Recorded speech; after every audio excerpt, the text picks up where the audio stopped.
En esta ocasión tenemos a dos distinguidos invitados.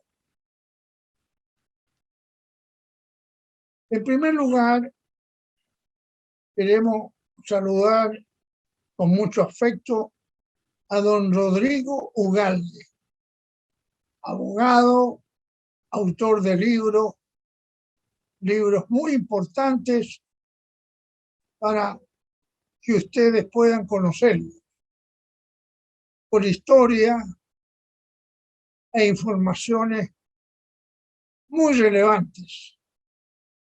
Y por cierto, también tenemos con nosotros también al abogado y director del Departamento de Estudios de nuestra confederación y de la CONAPYME, don Carlos Boada.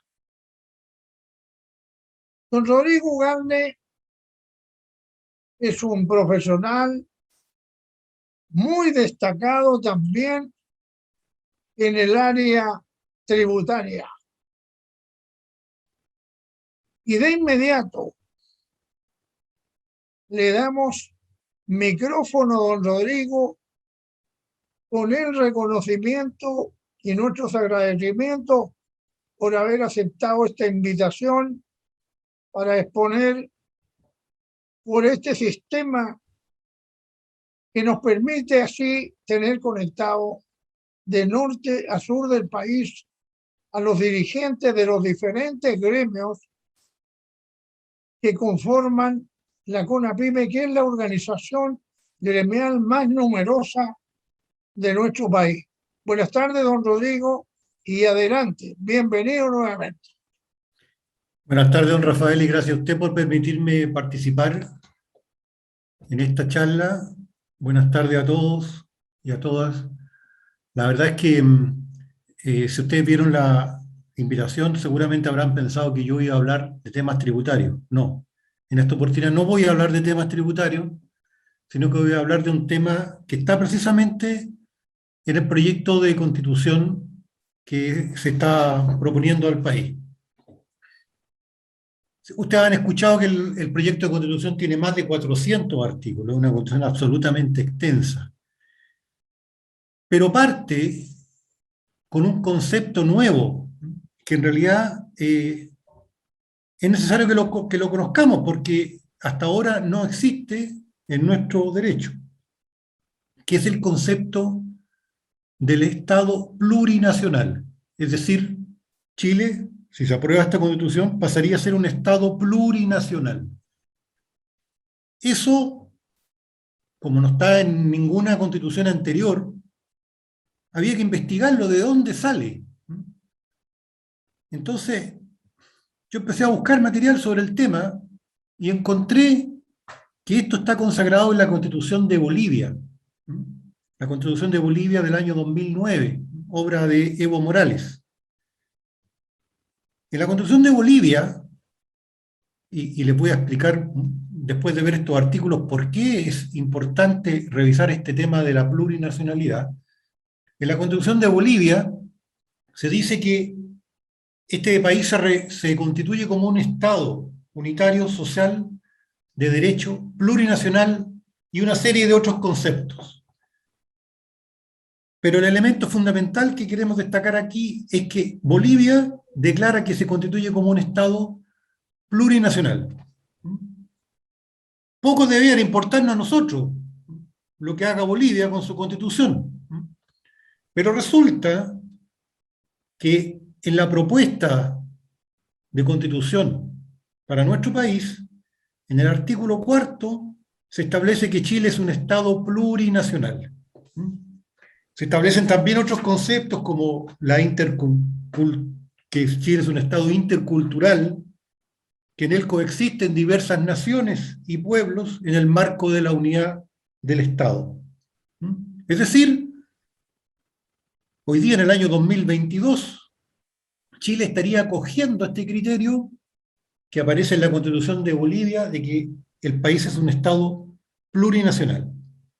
Y agrega a continuación cuáles son esos pueblos que la Constitución ahora reconoce como naciones.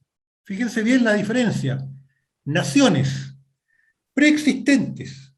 ¿Preexistentes a qué? Podemos preguntarnos. La verdad es que yo tenía la misma duda que pueden tener ustedes legítimamente en este momento. Preexistente a la conquista, es decir, a la llegada de los españoles en el año 1541. Y señala a 11 pueblos, partiendo por los mapuches, que son los más numerosos, siguiendo por los aymara, que son como 156.000, Rapa Nui, etc. Entonces, estos pueblos, que hasta ahora, ¿no es cierto?, en nuestro país se reconocían como pueblos, pasan a ser naciones. Uno dirá, oiga, pero si ese es un tema lingüístico, no tiene mucha importancia. Vamos a ver que sí la tiene. Naciones.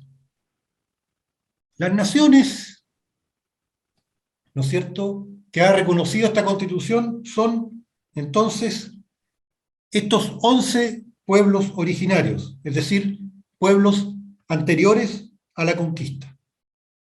Es decir, en una época en que Chile no era un Estado independiente. ¿Qué es lo que era Chile en esa época? Chile era una colonia de España, nada más. Y lo fue, ¿no es cierto?, hasta el año 1818, cuando los españoles, ¿no es cierto?, después de perder la batalla de Maipú, deciden, ¿no es cierto?, que ya no pueden seguir en Chile y se van del país. Entonces, para analizar la importancia práctica que tiene esto, más allá de lo lingüístico, tenemos que ver algunos elementos que también establece la Constitución, que se nos propone, como derechos de los pueblos originarios. ¿Qué se reconoce? El derecho al pleno ejercicio de sus derechos colectivos e individuales. Fíjense en el primer punto, derechos colectivos e individuales. Hasta ahora, ¿no es cierto?, también nosotros conocíamos los derechos individuales que vienen de la época de la Revolución Francesa. ¿Cuáles son esos derechos individuales? Las garantías constitucionales, que en la Constitución actual están en el artículo 19. El derecho a la libertad, el derecho a la propiedad, el derecho a la seguridad social, el derecho de autor, etc. Ahora se agregan los derechos colectivos, pero como vamos a ver más adelante, los derechos colectivos se le entregan solamente a los pueblos originarios. Luego se le reconoce a estos pueblos el derecho a su autonomía y a su autogobierno. Es decir, los pueblos originarios tienen derecho a su autogobierno, derecho que no tienen las demás personas, que pertenezcan, por ejemplo, no sé, al pueblo alemán que se haya ido a vivir a Osorno. También se les reconoce el derecho al reconocimiento a sus tierras y territorios. Esto podemos vincularlo con un artículo que seguramente va a ser el más discutido durante el tiempo que queda hasta la votación del 4 de septiembre, que es el artículo 21, ¿no es cierto?, que establece en la Constitución el derecho a que los pueblos indígenas recuperen las tierras. Y además, en cuanto a la titularidad de los derechos, junto con reconocer que las personas naturales son titulares de los derechos fundamentales, se agrega que los pueblos y naciones indígenas son titulares de derechos fundamentales colectivos. Es decir, un derecho que se les concede por el hecho de ser pueblo. Insisto en la nación de pueblo, porque yo creo que el concepto de nación no corresponde, pero bueno, eso es lo que está en la Constitución. A mí, ¿no es cierto?, por mi formación, y seguramente a todos, también por lo que hemos aprendido en el colegio o en la universidad, siempre se nos habló de los pueblos indígenas. Y además, esta norma señala que la naturaleza será titular de los derechos reconocidos en la Constitución. Es decir, la naturaleza también va a tener derechos. Por lo tanto, para el análisis que vamos a realizar a continuación, hay que tener en cuenta que los pueblos y naciones indígenas son titulares de derechos de los cuales los demás ciudadanos de la nación carecemos, que son los derechos fundamentales colectivos. Dicho entonces lo anterior, teniendo en consideración estas disposiciones, que supongamos que ya están aprobadas, tenemos que en ambos casos, es decir, en el caso de Chile y en el caso de Bolivia, se habla de un Estado plurinacional, pero no se define. No sabemos qué es lo que es un Estado plurinacional. Entonces, investigando, llegué al concepto del Estado plurinacional que da un autor boliviano que se llama Jorge Machicado. Jorge Machicado dice que es una organización política y jurídica de nacionalidades unidas bajo un solo Estado, pero con gobierno y representación plurinacional. Fíjense bien, organización política y jurídica de nacionalidades unidas bajo un solo Estado. Es decir, el Estado de Chile ahora ya no sería lo que se llamaba en la teoría constitucional un Estado-nación. No, sería un Estado con 11 naciones, y yo supongo que además habría otra, que sería la nación chilena, donde está más o menos el 88% de la población. Entonces, lo que aquí define el concepto de Estado plurinacional es la existencia de varias nacionalidades que se unen bajo un solo Estado. Podríamos decir la coexistencia de varias nacionalidades que se unen bajo un solo Estado, porque la Constitución lo dispone. Y en nuestro país eso sería así, porque como vimos, existirían naciones indígenas preexistentes al Estado. Se supone naciones preexistentes a la llegada de los conquistadores españoles, que son todas estas. 11. La Constitución dice otras más, que no dice cuáles son. Otras más que puedan ser reconocidas en la forma que establezca la ley. O sea, podrían aparecer hoy día otras naciones que se hubieran extinguido y que la ley reconociera.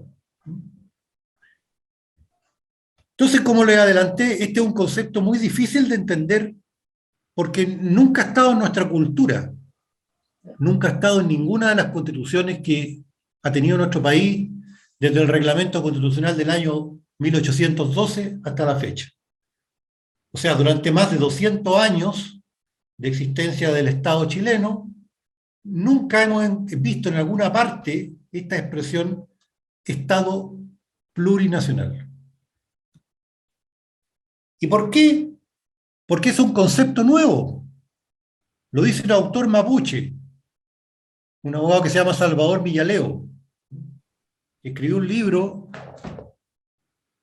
que el que quiera entrar más a fondo en el tema lo puede comprar, se llama Por la vía chilena a la plurinacionalidad, y él dice que no existe por cuanto es un concepto nuevo, que desafía la comprensión tradicional que tuvo el constitucionalismo sobre la noción de nacionalidad. O sea, para entender la noción de plurinacionalidad, nosotros no sacamos nada con comprar los libros de José Luis Sea, de Alejandro Silva Bascuñán, de cualquiera de los autores que hayan escrito, ¿no es cierto?, sobre los temas constitucionales chilenos, porque ahí no van a encontrar nada, van a perder el tiempo, van a tener el libro solamente para que pueda adornar su biblioteca. Entonces, ante este concepto nuevo, debemos concluir algo que es difícil, porque hay una terminología absolutamente desconocida, que se aleja de la legalidad tradicional, como la llaman los cultores de esta nueva terminología, ¿no es cierto?, que aparecería en nuestra Constitución. ¿Qué es lo que tenemos que concluir? Primero, que si la tesis del Estado plurinacional fuera correcta, todas las constituciones que rigieron en nuestro país por más de 200 años erraron. ¿Y por qué erraron? Porque ninguna de ellas declaró al país como un Estado plurinacional. Y a esa época, ¿no es cierto?, ya existían estos pueblos originarios, porque todos son anteriores, suponemos, al año 1812. Pero en todo caso sería un error involuntario, porque no podían imaginarse, ¿no es cierto?, los constituyentes chilenos, por ejemplo, los constituyentes del año 1833, incorporar en la Constitución un concepto que no existía en esa época. Segundo, que al no existir un precedente en las constituciones chilenas, hay que acudir al precepto boliviano. Y eso es lo que hace la Constitución, con las adaptaciones correspondientes a los pueblos indígenas existentes en Chile. Algunos, como vamos a ver, coincidentes con los bolivianos. También es importante señalar que este mismo concepto existe en la Constitución de Ecuador, pero la norma que se propone para Chile tiene mayores similitudes con la boliviana que con la ecuatoriana, porque la Constitución ecuatoriana dice que el Ecuador es un Estado constitucional de derechos y justicia social, democrático, soberano, independiente, unitario, intercultural, plurinacional y laico. O sea, el plurinacional aparece como al final de la norma. En cambio, tanto en Bolivia como en Chile, el primer elemento que se destaca es la plurinacionalidad. Ahora, todos sabemos, ¿no es cierto?, que pueblos originarios existen en toda Latinoamérica. No solamente en Chile, no solamente en Bolivia, ni solamente en Ecuador. Entonces, ¿qué pasa en los otros países donde hay una población originaria importante? Por ejemplo, en Perú. En Perú no se reconoce el concepto de Estado plurinacional. La Constitución peruana lo único que dice en esta temática es que el Estado reconoce y protege la pluralidad étnica y cultural. Nada más. Y fíjense bien lo que dice la Constitución de Venezuela. La Constitución, obviamente, del régimen del chavismo. En Venezuela también existe, ¿no es cierto?, una cantidad importante de pueblos originarios. Pero la Constitución venezolana no habla de Estado plurinacional. Fíjense bien lo que dice. Los pueblos indígenas, como culturas de raíces ancestrales, forman parte de la nación, del Estado y del pueblo venezolano, como único, soberano e indivisible. Y además dice que, de conformidad con la Constitución, tienen el deber de salvaguardar la integridad y la soberanía nacional. Ese es el concepto correcto. Los pueblos indígenas son culturas de raíces ancestrales, pero eso no significa que no formen parte de la nación, ni del Estado al cual ellos corresponden.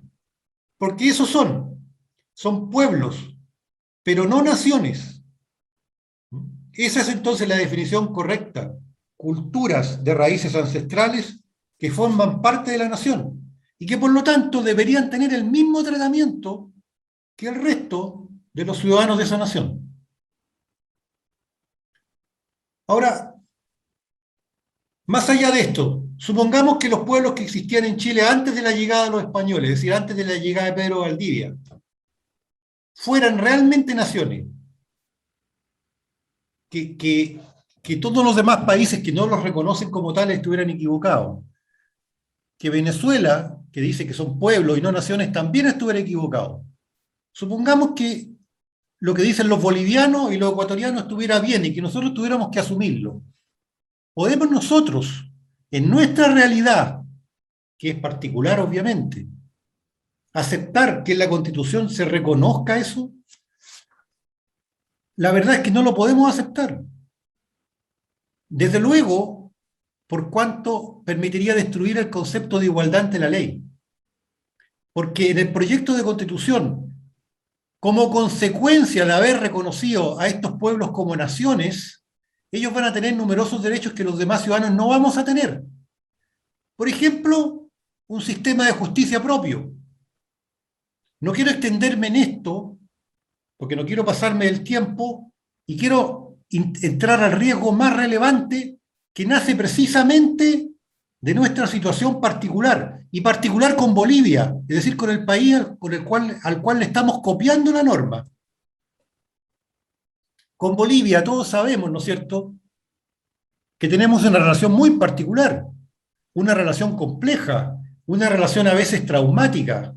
Tanto es así que el autor, el historiador Sergio Villalobos, tiene un libro que dice Bolivia, vecino molesto. ¿Ya? Yo no tengo que insistir en eso porque estoy frente a un auditorio informado, solamente señalar el hecho. Pero resulta que con ese país que tenemos esta relación traumática, con la cual tuvimos 2 guerras, compartimos o compartiríamos una nación. Fíjense bien, pasaríamos a compartir una nación, la nación Aymara. Ahí está el mapa del norte de Chile. Las personas del norte lo conocen perfectamente, muchos de los que están aquí también lo conocen perfectamente, pero siempre es bueno refrescar la memoria. ¿Qué tenemos ahí, no es cierto? Tenemos la frontera norte, al costado superior de Arica, con Perú, y tenemos la frontera oriente, por la cordillera, con Bolivia, ¿no es cierto?, que abarca 3 regiones del país. La región de Arica y Parinacota, la región de Tarapacá y la región de Antofagasta. ¿Por qué insisto en Antofagasta? Porque Antofagasta era boliviana. La perdió después de la Guerra del Pacífico. ¿Ya? Y resulta que en esas regiones, especialmente en Antofagasta, es donde está concentrado el pueblo aymara.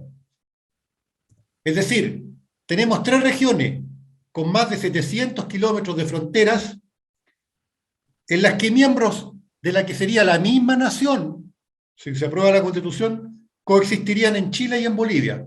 Hoy día coexisten porque en Bolivia son nación, pero en Chile son pueblo, y eso está perfectamente bien. Yo no tengo nada contra los aymara, los respeto mucho, pero son un pueblo, 156.000 personas. Resulta que esa misma relación que hemos tenido con Bolivia es la que nos impide aceptar que somos un Estado plurinacional. ¿Y por qué nos los impide aceptar? Y aquí cito a Diego Portales, ¿no es cierto?, al cual todos veneramos, especialmente los comerciantes. Diego Portales, en la carta que le envía al almirante Manuel Blanco Encalada el 10 de septiembre de 1836, precisamente cuando él se va con el ejército a destruir la Confederación Perú-Boliviana, creada por el mariscal Andrés de Santa Cruz, entre paréntesis le fue mal porque Santa Cruz lo venció, la guerra después la ganó Manuel Bulnes, le dijo: señor, nosotros no podemos aceptar que exista la Confederación Perú-Boliviana, porque ello equivaldría al suicidio. Al suicidio. Bueno, a propósito de eso, alguien que dicen que estaba financiado por el mariscal Andrés de Santa Cruz asesinó a don Diego Portales. Me explico, ¿por qué sería el suicidio ahora esto? Porque generamos un riesgo de naturaleza geopolítica. Este riesgo no solamente resulta de la coexistencia de la misma nación originaria, que ahora sería nación en los 2 países, sino de los siguientes antecedentes adicionales. Yo voy a hablar de hechos comprobados, no estoy haciendo fantasía ni ciencia ficción. 1. El texto de la Constitución que se nos propone. ¿Qué es lo que dice? Reconoce como naciones a los denominados pueblos y naciones indígenas preexistentes y a sus miembros. Y el texto de la Constitución boliviana que los reconoce también como tales. Y resulta, fíjense bien, esto yo creo que no se ha tenido en consideración, que el texto de la Constitución boliviana tiene el artículo 267, que ¿qué es lo que dice? El Estado boliviano declara su derecho irrenunciable e imprescriptible sobre el territorio que le dé acceso al Océano Pacífico y a su espacio marítimo. Fíjense bien, derecho irrenunciable e imprescriptible sobre el territorio que le dé acceso al Océano Pacífico y a su espacio marítimo. Pero no solo eso, reclama la solución efectiva del diferendo marítimo a través de medios pacíficos y el ejercicio pleno de la soberanía sobre dicho territorio. Dice, eso constituye objetivo permanente e irrenunciable del Estado boliviano. Queridos participantes, plena soberanía sobre dicho territorio. ¿Qué territorio es ese? ¿El territorio argentino? ¿El territorio peruano? ¿El territorio de la Luna? No, el territorio chileno, el territorio de Antofagasta. 400 kilómetros, más o menos. Sobre eso, la Constitución boliviana, que es obligatoria para todos los bolivianos, ¿no es cierto?, declara que ellos tienen derecho a la soberanía sobre dicho territorio y que es un objetivo permanente e irrenunciable del Estado boliviano. No lo estoy inventando, está en la Constitución de Bolivia. Y resulta que eso que está en la Constitución ha sido manifestado 1000 veces por el expresidente de Bolivia, Evo Morales, que seguramente va a tratar de ser presidente de nuevo. Él ha tratado de recuperar el mar para su país, no por la vía bélica. Creo que sabe que no lo podría hacer por la vía bélica, pero lo hizo demandando ante Chile ante la Haya. ¿Y cómo le fue? Todos sabemos que le fue mal. El año 2018 perdió el juicio ante la Haya. Ahora, entonces nosotros le estaríamos dando la oportunidad de hacerlo por la vía indirecta. Ustedes me podrán decir, este señor se volvió loco. Veámoslo. No es una fantasía. Recuerden ustedes que los argumentos que daba Evo Morales para la demanda de la Haya eran algunas declaraciones que alguna vez se habían hecho por diplomáticos chilenos. Ahora, el argumento ya no sería una declaración perdida por ahí. No, no, no. ¿Cuáles serían los argumentos? Primero, un hecho social indiscutible, si se aprueba la Constitución. Indiscutible. En los dos países existiría la misma nación, Aymara, que se extendería por un territorio de al menos 700 kilómetros. Yo no sé si hay Aymara en Santiago o en San Fernando, donde vive don Rafael, pero supongamos que son de las 3 regiones del norte nomás, 700 kilómetros.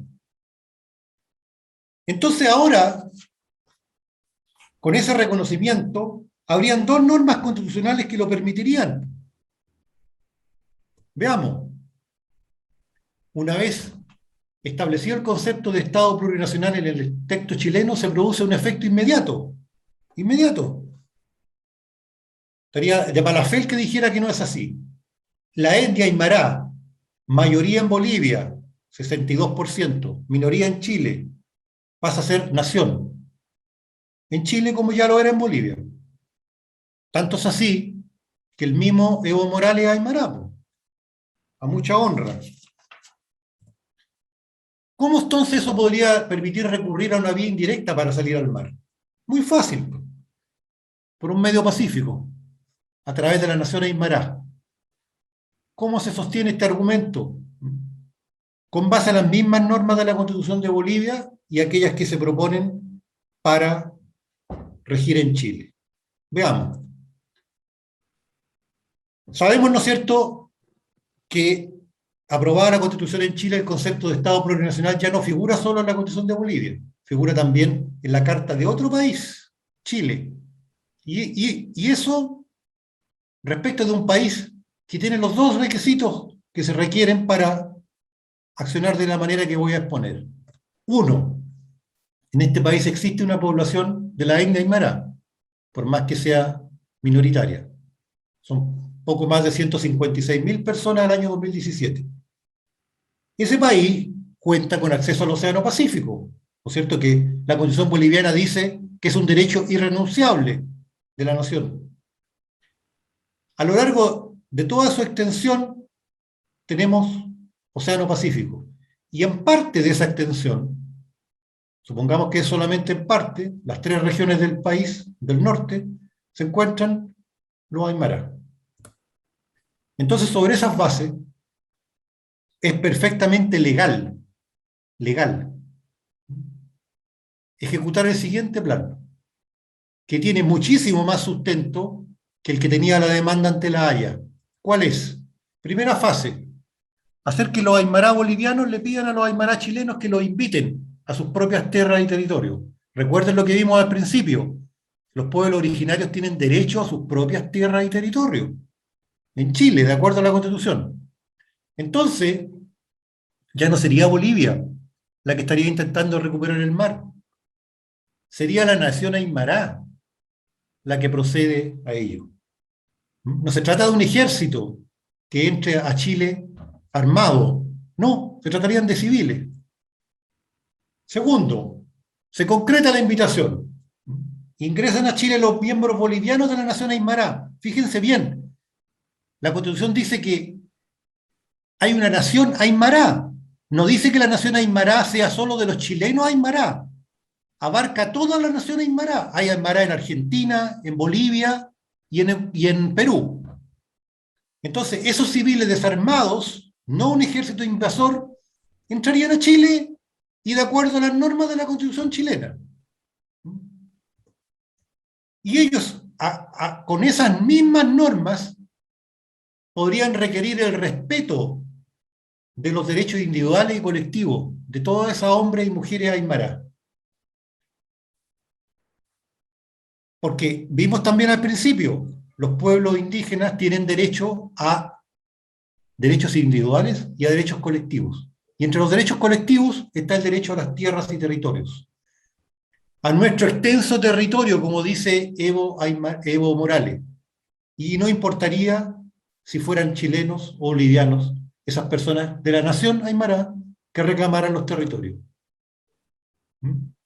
Recuerden, estos derechos que en Chile se les deberían respetar a los miembros de esta etnia que pasa a ser nación, entre ellos se encuentra el derecho, que yo no sé si es individual o colectivo, pero supongamos que es colectivo, el derecho a reclamar tierras y territorios, donde sea que ellos se encuentren. Este derecho además se ve reforzado por algo que vimos también al principio. La Constitución reconoce a los pueblos y naciones indígenas preexistentes y a sus miembros autonomía y autogobierno. Autogobierno, fíjense bien. Ellos tienen derecho a autogobierno, aparte del gobierno central. Entonces, todas estas tierras y territorios de las regiones donde históricamente han habitado los aymara, Arique, Parinacota, Tarapacá y Antofagasta, podrían ser reclamados por los miembros de la nación aymara, en este caso, los miembros bolivianos, y al amparo de la Constitución chilena. En resumen, entonces, para no latearlo, si los pueblos originarios de Bolivia deciden integrarse con los pueblos de la misma etnia que viven en estas tierras, estos pueblos de acá podrían aceptar la integración que se les proponga, recibirlos, ¿no es cierto?, e incorporarlos a esas tierras y territorios que son de ellos. Todo esto, ¿no es cierto?, en estas tres regiones que tienen más de 700 kilómetros de costas con el Océano Pacífico. Entonces, como gran parte de la población de Bolivia habría accedido al Océano Pacífico por medios pacíficos, valga la redundancia, ya no es Bolivia el que invadió a Chile. No tiene necesidad de declarar la guerra, no tiene necesidad de ir a La Haya. Simplemente sus miembros de la nación aymara pasan a Chile, ¿ya? No es Bolivia la que recupera el mar, en la práctica. O sea, perdón, en la teoría, pero en la práctica sí, porque el 62% de los bolivianos son de origen aymara. Y a esto se ve facilitado por otra norma que está en la propuesta de la Constitución, que es aparentemente inocente, y que por ello de ella casi nada se habla. En estos últimos días se ha hablado mucho del artículo 21, que permite a los pueblos indígenas recuperar sus territorios y el derecho a la reparación. Pero esta norma dice lo siguiente. Dice: Chile declara a América Latina y al Caribe como zona prioritaria de sus relaciones internacionales. Se compromete con el mantenimiento de la región como zona de paz y libre de violencia. Y agrega una serie de cosas. Pero ¿qué es lo más interesante de todo esto? La parte final. dice, facilita el contacto y la cooperación transfronteriza entre pueblos indígenas.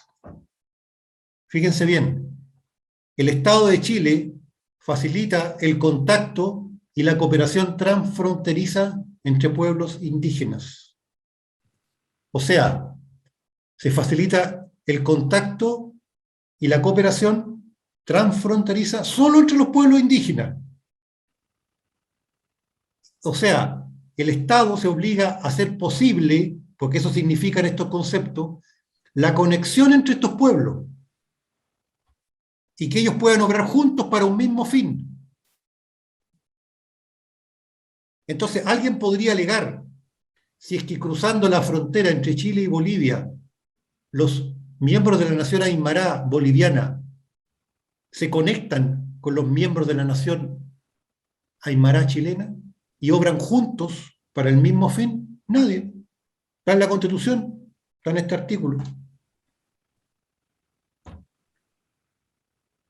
O sea, por esta vía se podría cumplir con el sueño boliviano de acceder al mar. Y el Estado de Chile no podría oponerse, sino que por el contrario, debería facilitar que ese fin se cumpla. Ahora, ustedes dirán, sí, pero eso está en normas que son interpretables, que la verdad es que nadie lo va a hacer. La verdad es que no es así, porque existen antecedentes recientes emanados del propio Evo Morales que lo comprueban. Lo vamos a ver a continuación. Evo Morales, como sabemos, es presidente de Bolivia durante varios periodos, organizó una organización que se llama la Runa Sur, el 25 de abril del año 2021.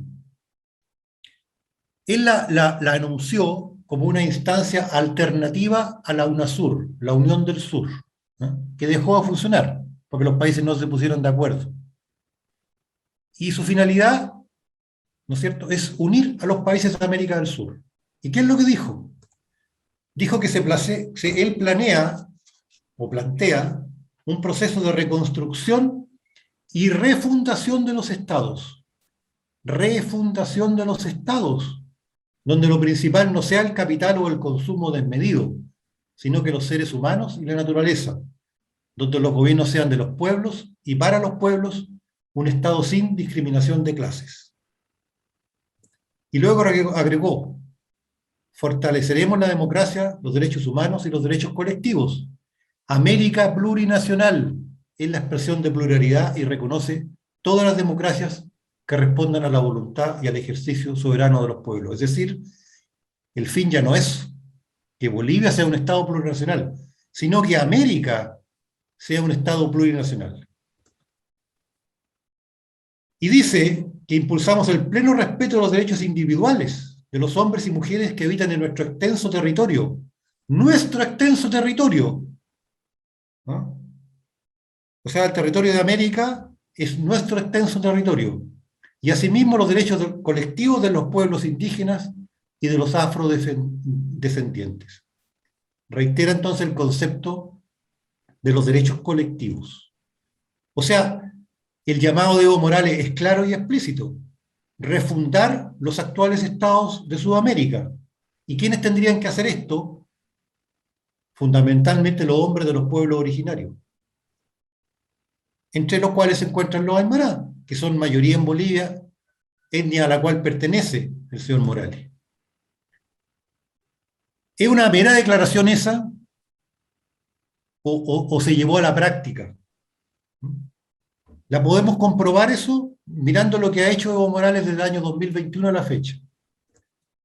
Procedió a la constitución de la Runa Sur, ¿no es cierto?, como una instancia alternativa a la Unión de Naciones Sudamericanas, con sede en Bolivia, y él busca adherir a 12 países de la región a la Runa Sur, con estos objetivos que ya están dichos.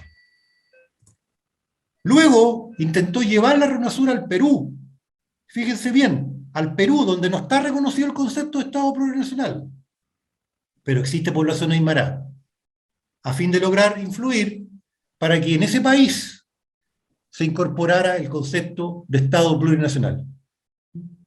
¿Cómo lo hizo? ¿O qué hizo? ¿Y cómo le fue? Esto está en todas partes, se puede ver en la prensa y en internet. Él tenía programada para diciembre del año 2021 una segunda reunión de la RUNASUR, esta vez en el Cusco, y la iba a llamar para la reconstitución de la América plurinacional de nuestros ancestros, o sea, los ancestros que fueron atacados por los españoles en 1541. Mal le fue. ¿Por qué le fue mal?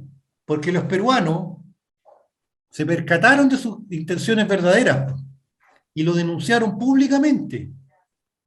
3 ex cancilleres y 8 viceministros de Relaciones Exteriores del Perú emitieron una dura declaración, que también está en la prensa, que dice en defensa de la soberanía nacional.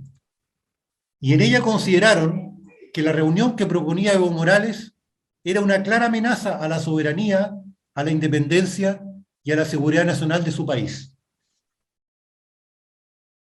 3 exministros, 8 vicecancilleres de diversos gobiernos, con diversos signos políticos, todos dijeron lo mismo. Esto es una clara amenaza a la soberanía, a la independencia y a la seguridad nacional de Perú.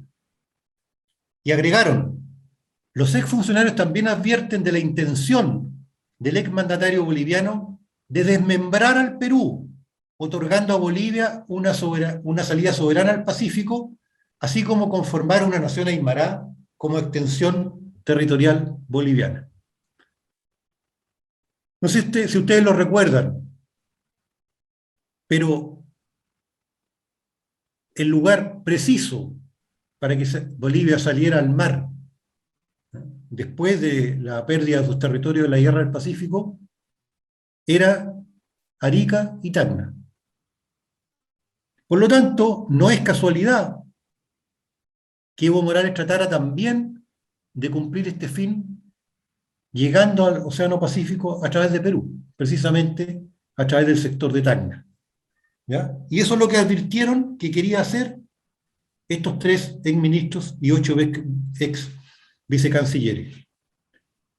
Y ellos agregaron, para que si no quedara ninguna duda, para ejecutar su proyecto Morales es explícito en su desafiante convocatoria, donde presenta un decálogo de la RUNASUR para fundar una América plurinacional. O sea, se dieron cuenta, lo advirtieron. ¿Y qué pasó? El Congreso del Perú declaró persona no grata a Evo Morales y no pudo hacer la reunión, porque aquí había un proyecto geopolítico transnacional para dejar de lado los estados, la soberanía, la independencia y, desde luego, los regímenes democráticos existentes. Está dicho por el propio Evo Morales, no lo estoy inventando yo. Una nación aymara como extensión territorial boliviana. O sea, mientras los peruanos se dieron cuenta del riesgo de la maniobra de Morales, que es realmente genial, y tomaron las medidas correspondientes, lo declararon persona no grata, resulta que en Chile no nos damos cuenta, creo yo, no nos damos cuenta, y pretendemos incorporar a la Constitución normas que son funcionales a esa tesis. Esta es una maniobra que nos hace recordar, por lo menos a mí, lo que dijo don Diego Portales acerca del predecesor de estos hábiles políticos bolivianos. Don Diego Portales era una persona realmente perspicaz. Él se dio cuenta de lo que quería Andrés de Santa Cruz, de lo cual muchos chilenos no se dieron cuenta. ¿Qué es lo que dijo él? Pocos caudillos en América pueden comparársela a este en la virtud suprema de la intriga. Virtud suprema de la intriga, en el arte de desavenir los ánimos, en la manera de insinuarse sin hacerse sentir para ir al propósito que persigue. He debido armarme de una entereza y una tranquilidad muy superior para no caer agotado en la lucha que debió sostener con este hombre verdaderamente superior, a fin de conseguir una victoria diplomática a medias, que las armas de la República, confía a su inteligencia, discreción y patriotismo, deberán completar. Esto está en la misma carta a Manuel Blanco Encalada. A Blanco Encalada le fue mal, porque Santa Cruz lo engañó, firmó un tratado, se retiró de Perú, el gobierno chileno, indignado, desconoció el tratado y mandó a don Manuel Bulnes, que en definitiva destruyó a la Confederación Perú-Boliviana. Si nosotros cambiamos el nombre de Santa Cruz por Evo Morales, la verdad es que lo dicho por Diego Portales es válido para la situación que hoy día se nos presenta. Y hay un antecedente adicional que lo confirma, que es de ahora, de este mismo año. Las declaraciones que en marzo del 2022 hizo el ex vicepresidente de Bolivia, Álvaro García Linera. Álvaro García Linera es el ideólogo de Evo Morales. Se le hizo la siguiente pregunta: ¿de qué manera usted observa los futuros vínculos entre ambos países? ¿La aspiración marítima boliviana ya es parte del pasado después del fallo de La Haya? ¿Qué es lo que contestó García Linera? Para Bolivia el tema del mar es un derecho histórico e irrenunciable. Es algo que está ahí y no va a cambiar ni en 5 ni en 100 años. Lo que sí tiene que cambiar es cómo abordamos estos temas. Soy un convencido que a medida que vayamos resolviendo y encontrando puntos de consenso y beneficio mutuo en otros temas estratégicos, esto va a generar mejores condiciones para abordar este tema central. Estas palabras genéricas típicas de estos intelectuales que sirven para cualquier cosa, la verdad que nos recuerda esa frase de los guasos: a buen entendedor, pocas palabras. Y quiero terminar con esto. El mapa de la Confederación Perú-Boliviana, que terminó después de la victoria de Yungay. Obra de Bulnes, pero idea de Portales. Esa era Bolivia. Si ustedes se fijan, habían dos estados peruanos. Divide que reinarás, ¿no es cierto? Una Bolivia. Y Bolivia llegaba por el sur, cerca de Copiapó. Durante 3 años esto fue así. Este es el sueño de cualquier presidente boliviano, ¿no es cierto? Estaría en el poder para siempre. Y resulta que todo este sector del norte del país ahora tiene este riesgo. Por lo menos así lo veo yo. Con eso termino.